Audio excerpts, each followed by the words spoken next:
книги моей жизни. Какие они? Как они определяют судьбу человека? Как помогают сделать выбор? Какое влияние оказывают на становление личности? Как они помогли нашему гостю найти себя? И чем они могут помочь измениться нам? У нас в гостях многогранная личность, доктор медицинских наук, профессор, заведующий кафедрой травматологии, ортопедии и экстремальной медицины Чувашского государственного университета имени Ильи Николаевича Ульянова, депутат Государственного совета Чувашской республики, председатель межрегиональной общественной организации Ассоциация травматологов-ортопедов России, заядлый книгачей с большой домашней библиотекой, хороший семьянин и отец 3 детей, автор более 50 научных трудов по педиатрии, детской хирургии и организации здравоохранения.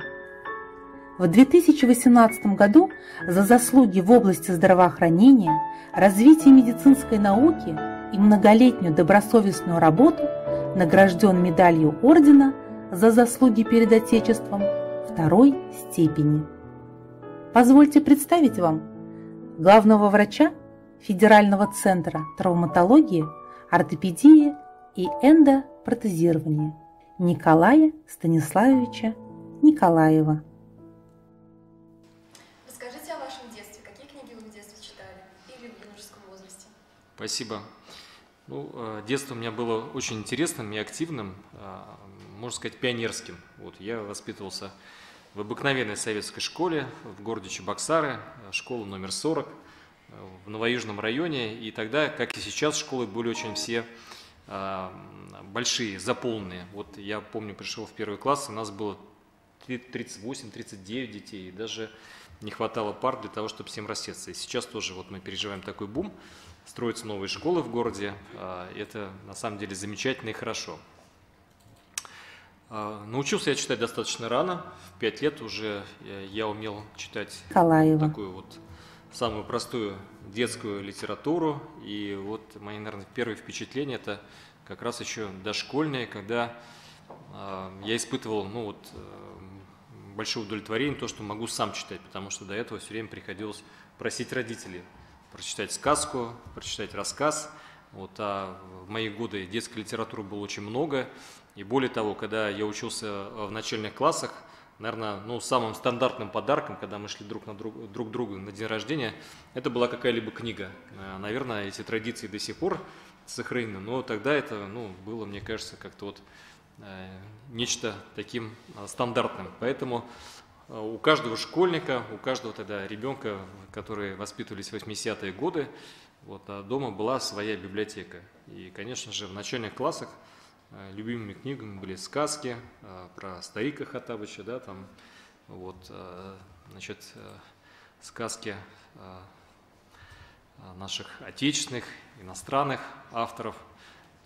И, безусловно, по мере своего взросления, наверное, и библиотека моя менялась. Но, тем не менее, есть книги, я вчера с Розой Михайловной тут уже поделился, сел и начал вспоминать, какие же книги действительно я читал в свои начальные классы, потом в средние классы, потому что помимо обязательной литературы, которая у нас была в школе, были какие-то книги, которые мне самому нравилось читать. Например, не скрою, «Волшебник изумрудного города», Николая Носова, замечательная книга, и много у нас постановок всевозможных художественных, мультфильм есть, по-моему, даже художественный фильм, но тем не менее прочитывать всю эту серию было очень интересно. Там ведь не только «Волшебник изумрудного города», «Урфин Джюс», «Желтый туман» и так далее. Это была такая большая серия. И, конечно же, моя первая библиотека – это школьная библиотека. В каждой школе и сейчас есть своя библиотека, но тогда мы приходили, записывались, были книги, которые, что называется, были на расхват, и нужно было стоять в очереди, потому что их сразу не получишь. Вот, но записывались заранее, значит, нам говорили, что вот книга освободится такого-то числа, приходите такого числа, и кто первый пришел, тому, соответственно, на руки эту книгу дальше и выдали. Ну вот так было, да. Почему? Потому что, наверное, и тогда хорошие книги ценились, они были не дешевые в цене, надо это признать. Вот. И более того, книг просто так хороших невозможно было купить, их нужно было еще и выписывать, если вы помните, Роза Михайловна, помните, да? Даже целые серии семьи выписывали, заказывали через почту, по почте они приходили, и вот уже там в конце 80-х годов, я помню, вот мой отец вот таким образом и дособирал нашу семейную библиотеку, да, мы выписывали книги, которые получали через почту. Вот. Ну, назовите нам парочку авторов, нам правда интересно. Ну, я думаю, что все знают, да, это и «Приключения Тома Сойера», Марка Твена, как бы многие из вас читали, я думаю, что увлеченно. Вот.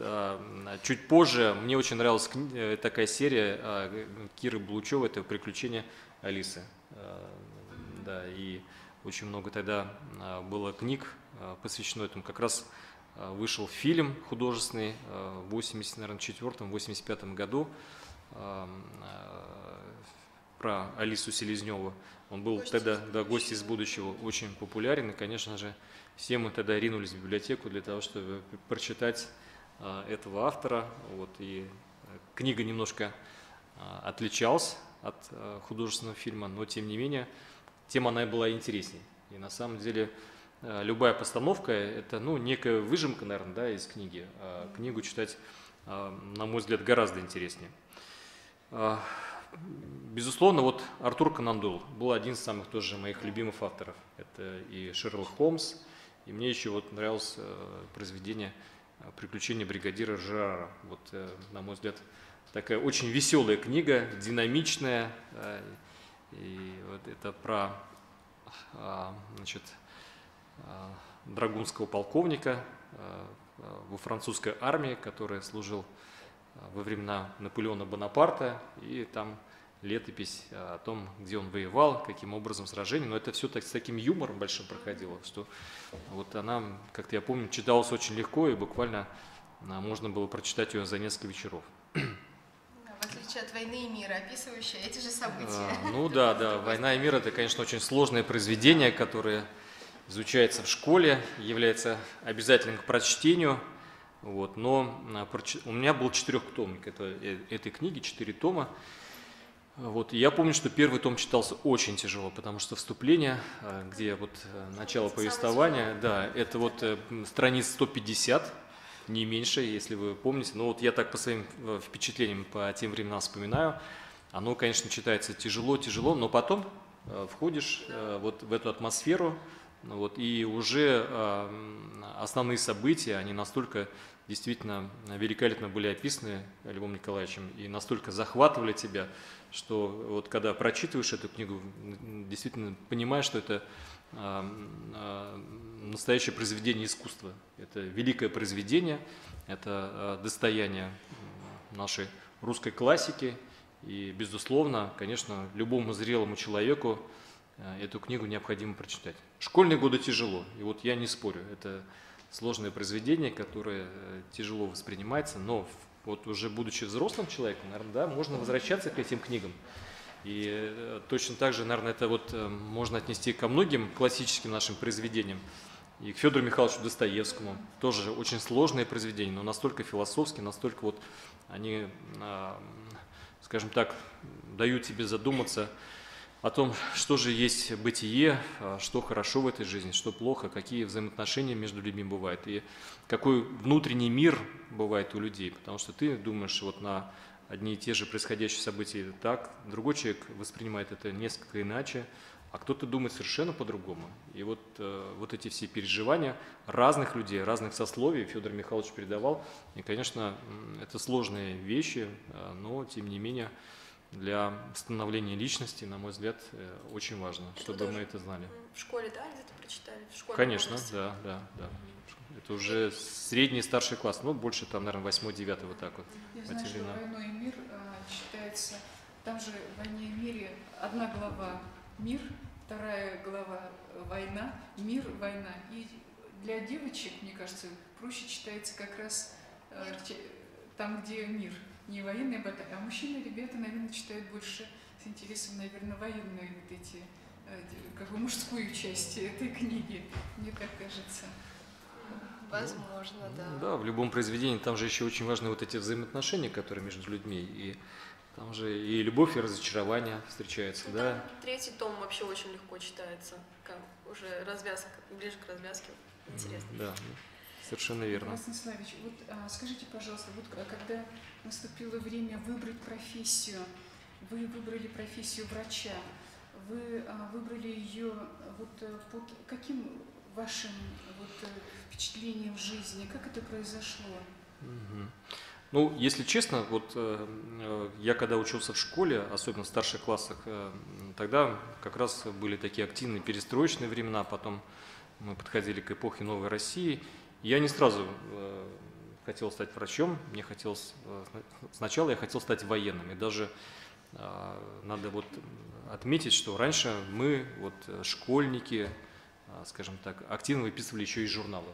Вот, я выписывал журнал «Советский воин», «Юный техник». Вот, мои родители выписывали роман-газету, потому что вот, я уже сказал, что не так просто было найти какие-то книги. И тогда вот эти публикации, особенно то, что касалось новых вещей, вот я помню, в 10 классе только-только появилась книга «Дети Арбата», да, Рыбакова. И это была настолько зачитанная книга, вот, которую я получил в руки. Она уже была истрепанная, напечатана там как-то вот где-то в какой-то типографии, не очень, может быть, самым красивым образом. Но я ее прочитал за 2 ночи буквально. Да, потому что это было новое время, новое веяние, и тогда вот появлялась вот такая, как мы называли, современная литература.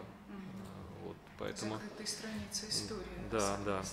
А когда я учился вот с 5 по 8 класс, у меня вот романтика, наверное, как у любого мальчика, молодого человека.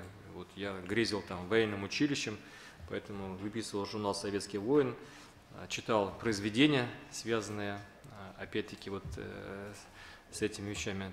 «Цусима», «Порт-Артур» – это вот те книги, которые тоже, на мой взгляд, формировали меня как человека с такой личностью, с таким характером. Вот. Я посещал кружки авиамоделестроения. Да, это вот готовил я почему-то себя, на самом деле, к военному будущему, что называется. И даже мечта была поступить в Суворовское училище. И мы вместе с моим двоюродным братом почти это сделали. Правда, он поступил в Реале, а меня вот родители не согласились отпустить. И он уехал в Минск, и я ему очень завидовал. Думал, вот повезло же ему, сумел добиться. Там родители его отпустили, учится в Минске, в Суворовском училище.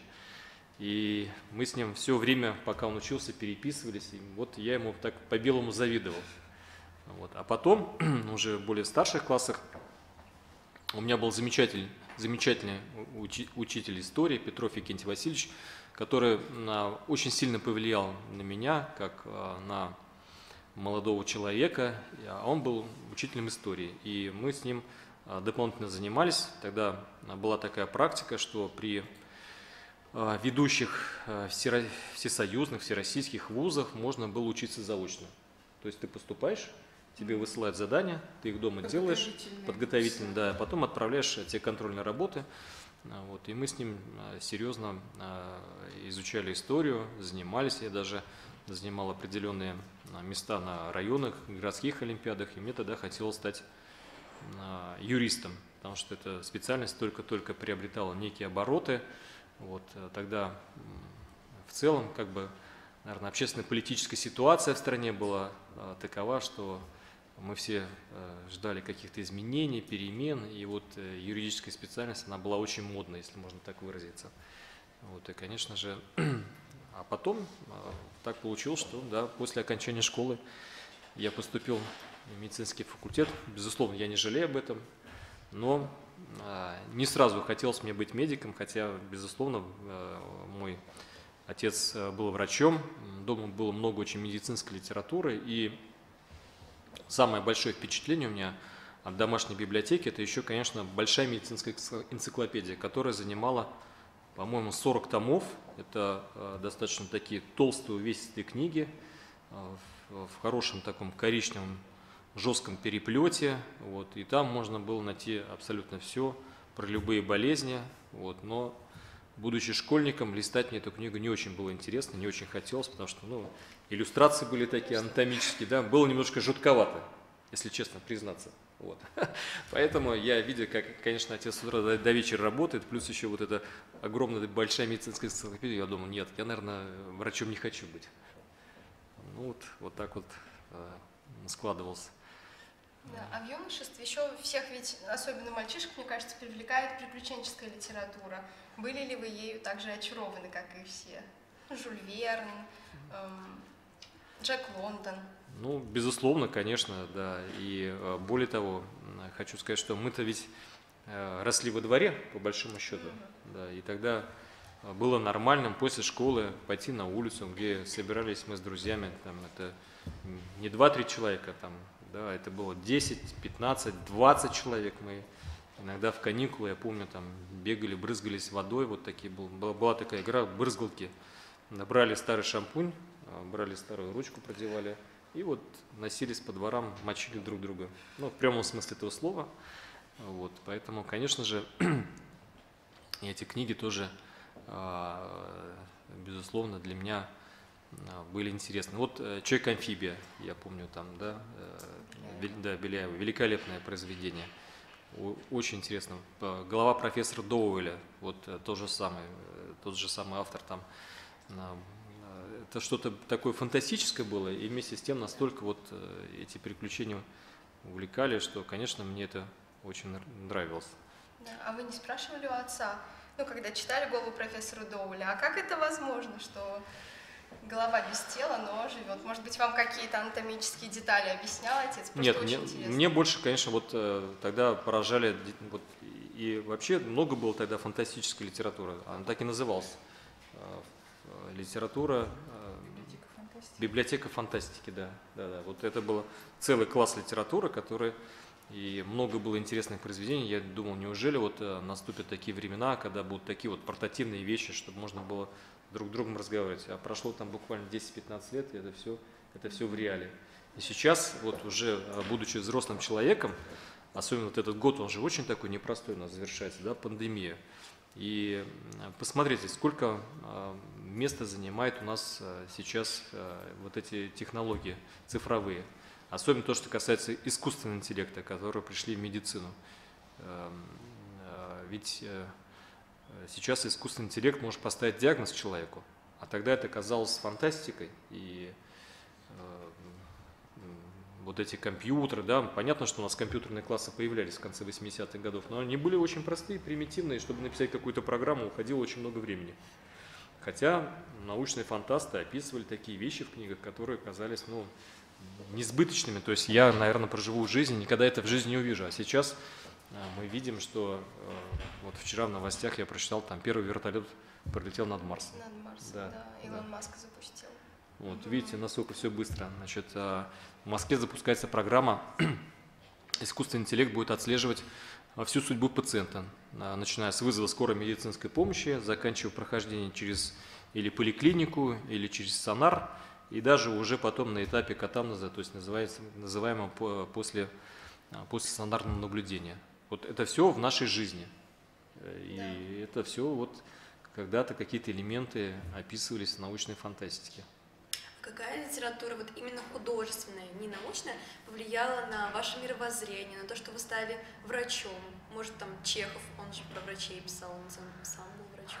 Ну, Антон Павлович Чехов, он, конечно, у него были интересные произведения, но вот одно из произведений, которое на меня действительно повлияло, это конец 80-х, начало 90-х годов, «Белые одежды» автора Дудинцева. Да, это как раз борьба генетиков с лженаукой. И я вот помню, что действительно настолько было интересным, захватывающим произведением, когда молодой ученый приезжает в один из провинциальных городков с проверкой, и здесь знакомится с коллективом кафедры, который занимается селекцией, генетикой в сельхознауке. И по тем временам, то есть это, по-моему, там описываются 50-е годы, да, это было, ну, как бы учение Тимофея Рисовского не очень сильно поддерживалось. И вот эта борьба научной мысли, где описывается, значит, каким образом человек приходит к истинному пониманию дела, где есть и место, скажем так, геройским поступкам, потому что герои отстаивают свою жизненную позицию, где есть место подлости, вот это тогда очень сильно повлияло, и мне казалось, что на самом деле это люди, настоящие герои, которые отстояли настоящую науку перед вот какими-то такими течениями новомодными, лженаукой.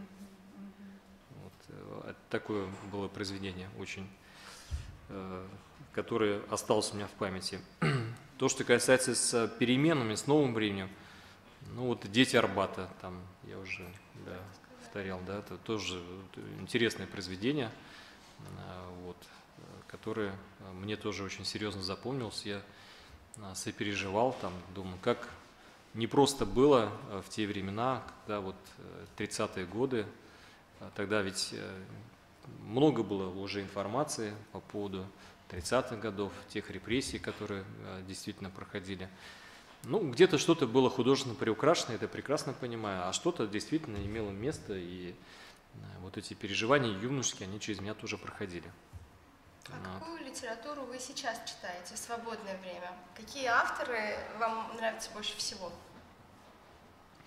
Знаете, конечно, сейчас в большей степени это профессиональная литература. Ну, так жизнь устроена, что, к сожалению, может быть, какого-то большого времени для того, чтобы сесть с книгой, я нахожу только, ну, в период там отпуска, какие-то выходные дни.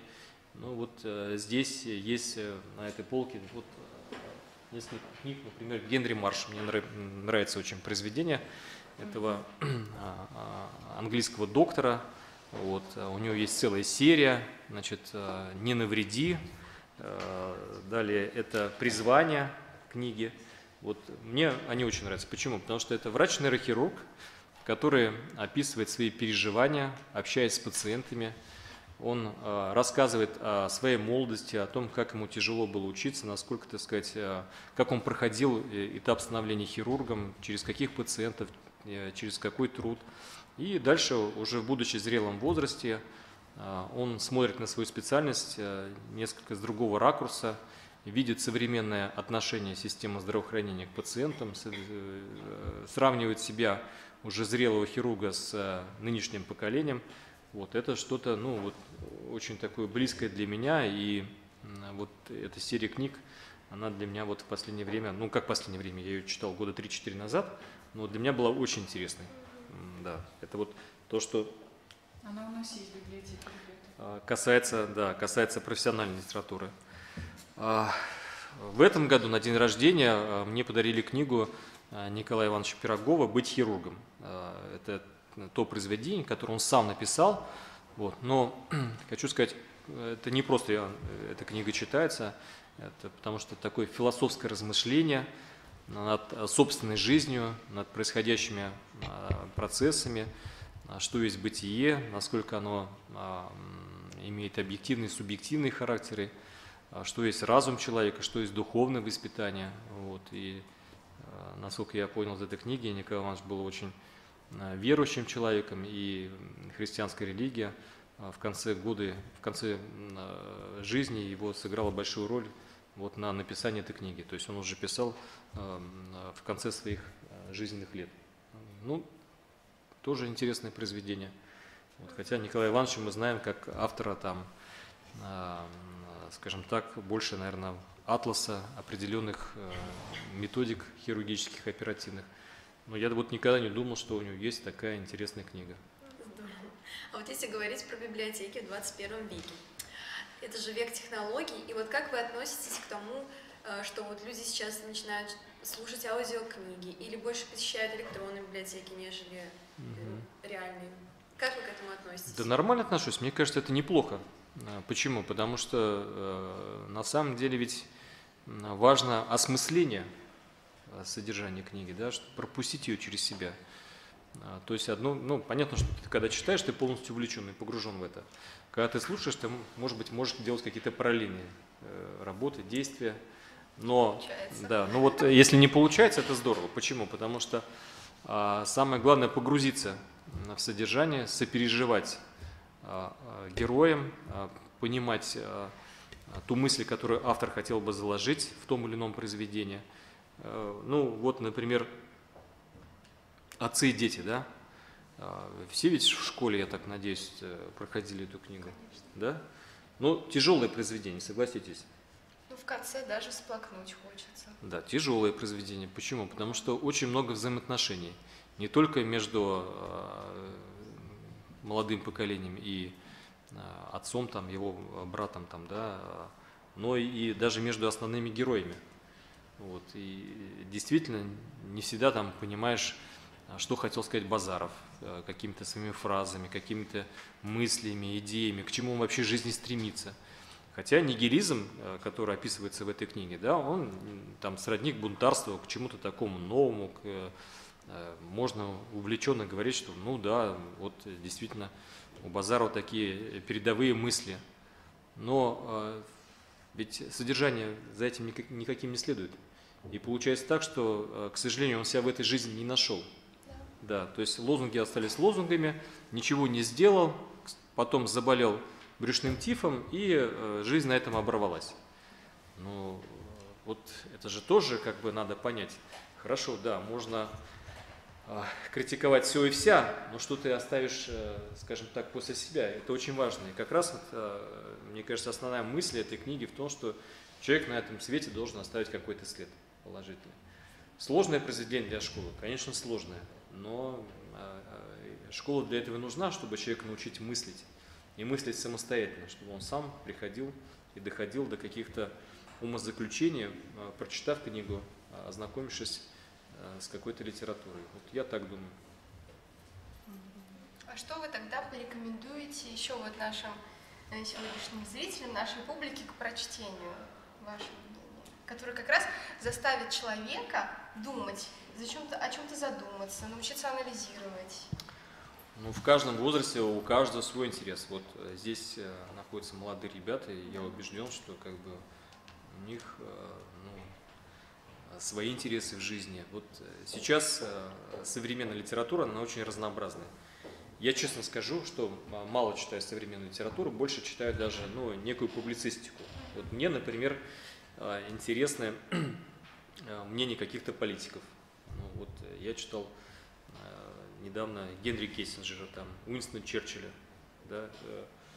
Название книги не очень красивое, «Как я воевал с Россией», но, с другой стороны, мы все прекрасно понимаем, что это великий политик, и мне интересно, а почему он думал вот именно так, а не иначе, да? Почему он относился там, к нашей стране, к России таким образом? Это же сложно понять, а вот прочитав это произведение, как-то вот я не то, что его понимаю, там, да, но я понимаю мышление, с которым он выступал. Хотя оно мне не сродни, да, и считаю, что мы великий народ, великая нация, и нас никто никогда в жизни не победит, но тем не менее, как бы, надо интересоваться тем, как мыслят твои коллеги там на Западе, в других местах. Поэтому я много читаю публицистики. Очень, на мой взгляд, хорошая профессиональная литература у Сберегательного банка, Сбербанка.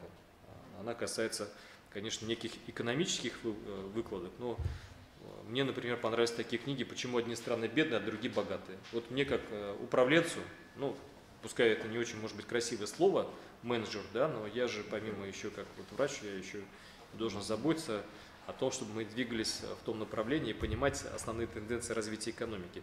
Мне интересно было прочитать. Вот, и у меня есть тоже экономическое образование. Вот, я люблю читать книги, связанные с экономикой. То, что касается художественной литературы, наверное, все-таки я потихонечку возвращаюсь к нашей русской классике. Вот. Мне очень нравится Николай Васильевич Гоголь. Я с удовольствием его перечитываю. Да, «Вечера на хуторе близ Диканьки» я помню, читал еще, будучи в 3-4 классе.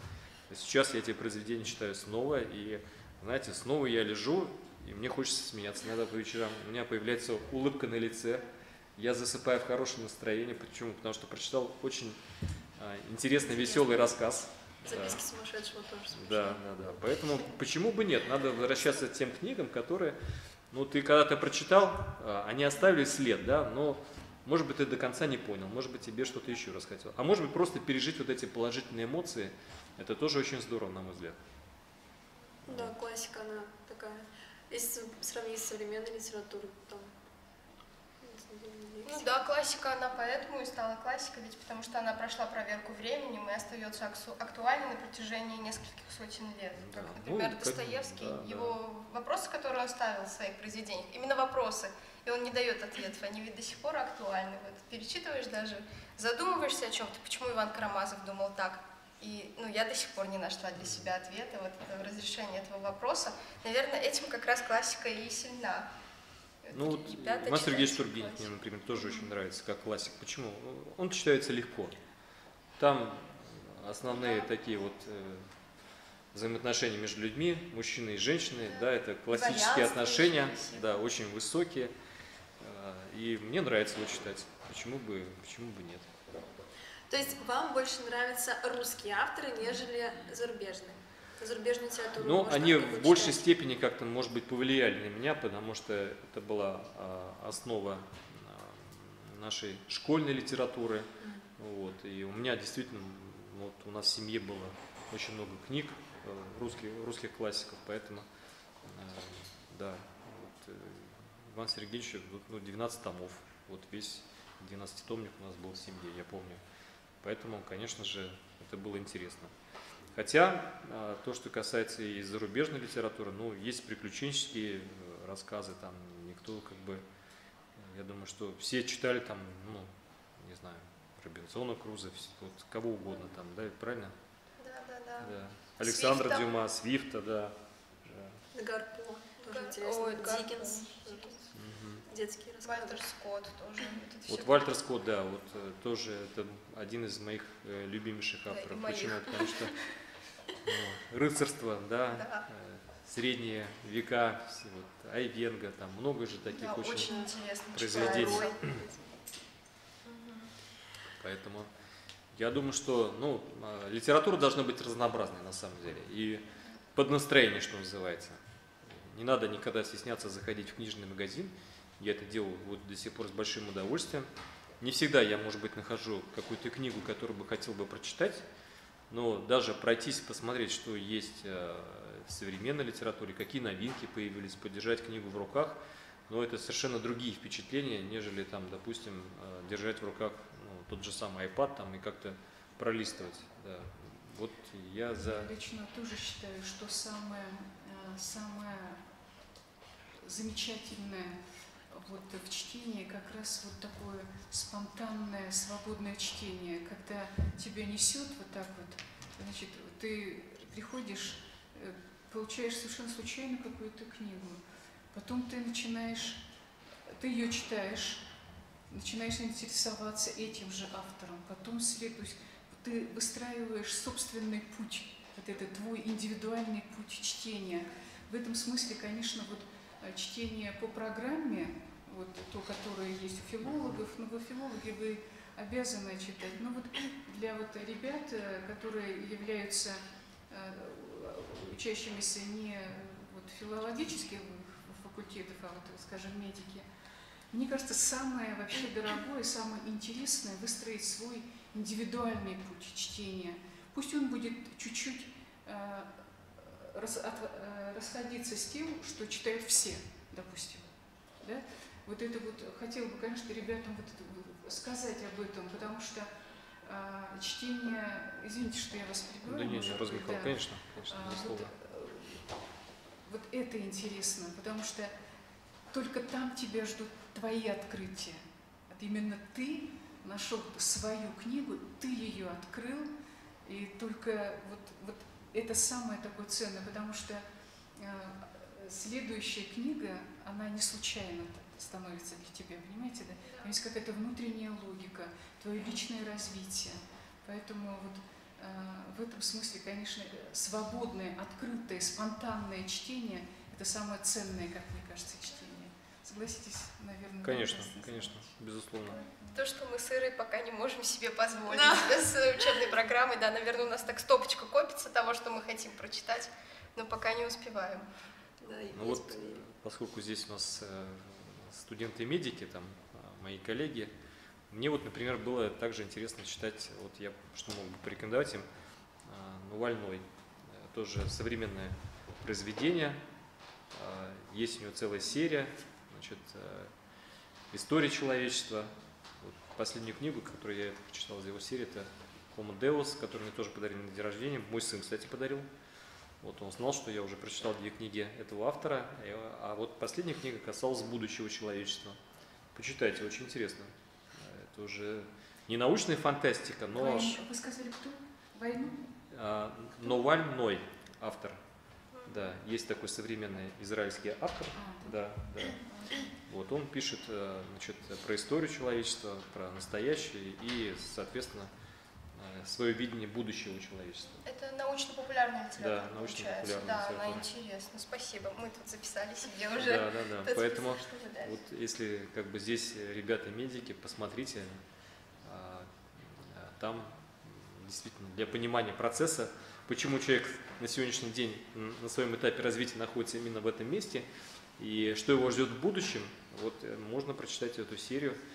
Она читается очень легко, быстро. Вот я тоже с удовольствием прочитал в прошлом году. Будущее нас ждет светлое. Вы знаете, вот по мнению автора разное. Да, Всё все от нас зависит, зависит. да, все зависит на самом деле от нашего образования, то есть насколько человек будет представлять интерес для общества. Потому что не секрет, что впереди нас ждут и уже есть, да, высокие технологии везде, во всех сферах нашей жизнедеятельности. Вот, если раньше человек был интересен как представляющий единицу для некой борьбы, потом как трудовые ресурсы, то теперь с переходом на вот такую высокую производительность мы для, скажем так, вот такого промышленного бума теряем интерес. То есть человек будет интересен только в каких-то своих уникальных способностях. Поэтому я вот это читал очень с большим таким захватывающим интересом. Да. Оказывается, не все так просто, и к будущему тоже нужно готовиться. Очень интересно. Как время будет, обязательно прочитаем. Может, у наших зрителей есть какие-либо вопросы к Николаю Станиславовичу? Да, очень интересно. Да, что-то хотите спросить, пожалуйста. Да, лучше сфотографируемся тогда.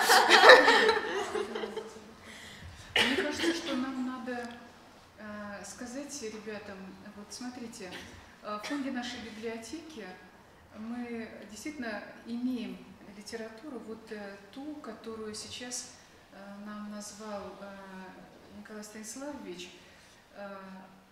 вот с точки зрения освоения профессии, философии ее, Да, ее глубоких смыслов, предостережений, да, какого-то взгляда.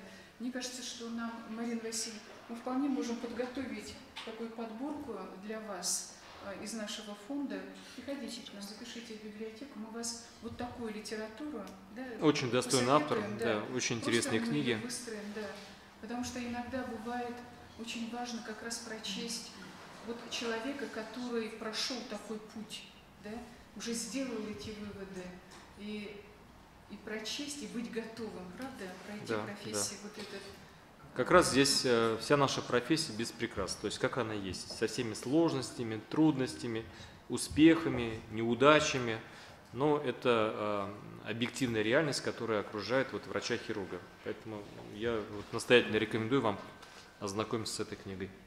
Спасибо большое. Ну, раз нет у ребят каких вопросов, то, Николай Станиславович, спасибо вам большое за очень интересное интервью. Мы ждем вас на нашей библиотеке. Снова надеемся, что вы будете приходить нам почаще. И спасибо большое. Спасибо вам. Да, я люблю библиотеку. Это то место, где действительно человек может погрузиться в свои собственные мысли. Вот студентам-медикам хочу сказать, не забывайте, несмотря на то, что, конечно, мы по жизни, да, постоянно совершенствуемся и в большей степени уже, наверное, читаем какую-то свою профессиональную литературу, занимаемся наукой, занимаемся педагогикой. Вот, но художественная литература должна быть обязательно в жизни любого человека.